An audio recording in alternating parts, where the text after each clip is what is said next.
everyone, Jen Hawley here, back again. It's time to have a look at some blues in a gypsy jazz style. We're going to be doing C jam blues and blues for Ike. I've got 2 pages for you in the warm-up sessions for this one. We've got C jam blues, blues for Ike, a chord chart with a row of chords down the bottom, and also a triad and embellishment number 1 page. Let's start off with the chord chart. By the way, if you can see the melody part on your chord chart, that's not the one that I'm using. That's the main songbook one that we'll be sharing around. But from a teaching point of view, I've made a new page up for you. You'll see C7 written at the top with a little triad shape next to it in a little oblong box. So the chords for C jam blues are nice and easy, and for blues for Ike, they're a little bit more difficult. You can play blues for Ike over the chords for C jam blues, and you can play C jam blues over the chords for blues for Ike, if that makes sense. We'll start off with C jam blues. You'll see I've given you some chord suggestions down the bottom. This one we're going to keep really bluesy and play 7th chords all the way through. So I've given you some suggestions. 7ths and 9ths can be mixed up, and C6, C and C7 can be mixed up as well. So you've got some choices. We'll dig into that a bit more when we're actually doing the Zoom session. But for now, if you look along the bottom for C jam blues, you'll go straight to the 3rd chord, the C7, 3, 4, 3, 3. For F7, you've got this one, which is 2, 3, 1, 3. And for G7, we've got the same as F7 moved up 2 frets. So you've got 4, 5, 3, 5, if I'm going to call it out in postcodes. So that's for C jam blues. And for blues for Ike, this is more of a Django style blues. Not as many 7th chords as we're used to playing in more modern blues styles, especially for people who have played some blues before and you tend to turn everything into 7ths. We don't do this in the jazz so much. So we start off with a C or a C6. Then we go to an F7 or an F9. This is called a quick change bar. Sometimes you'll see that written in the Django charts and sometimes you won't. Then we've got another bar of C or C6. Now the C7 comes in. When you play the F7 on the 2nd line, feel free to make that into an F9 if you like. They're equally nice. I find the F9 and the G9 easier to get a hold of than those 7 shapes there. It's a little bit easier if you're comfortable barring.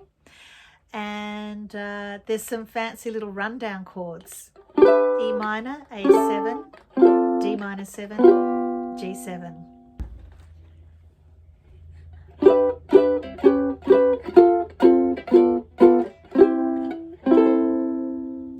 Now let's hop over to the triads and embellishment page. The way I've written it out, you've got a little chord at the top, some chord shapes there. That's basically what the triads are based around. We're taking all the 7ths and the colour notes out at the moment and just learning how to work the triads. Later on you can put the colour notes in, but it's a little bit too hard if you put too many notes in the beginning. It's better to build up your repertoire of embellishments and tricks and things you can do on a few notes. You'll get a lot more out of your soloing. It's easier too. So iReal Pro is the way to go. I highly recommend everybody get that on their phone or their computer for their backing tracks. It's free, and just ask me more about it if you want to know. So here's a backing track I've got ready. I'm going to do exercise 1 and exercise 2. We're not going to do 3 and 4 right now. They are for the 3rd and 4th sessions of the Zoom warm-up course. So we'll just stay on the first 2 for now. You'll notice actually when you have a look at number 2, the neighbour tone below, you'll see 2 bars of C and 2 bars of F. It's just a sample of how you play it. It's not the whole chart written out. Here we go.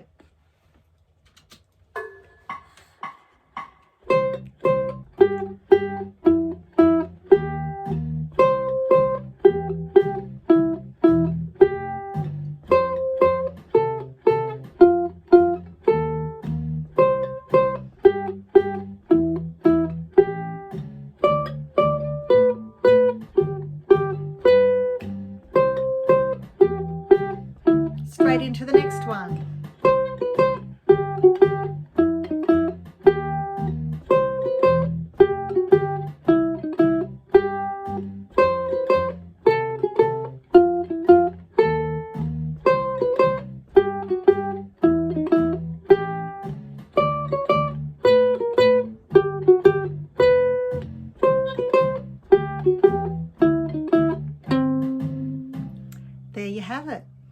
that's where we're going to be starting to build up the framework for what we're going to use for our soloing.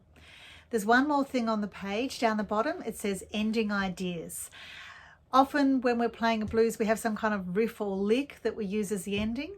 These are really handy as well because you can hold on to them and put them into your solos too. First one is just classic blues scale. If anyone's played any guitar in the past, you'll recognize this.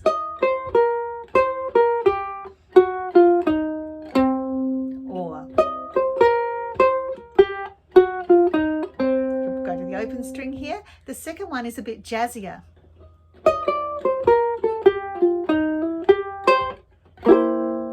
C7 chord on the end, so you can have a bit of a go at those, and we'll break them down more in one of the Zoom sessions.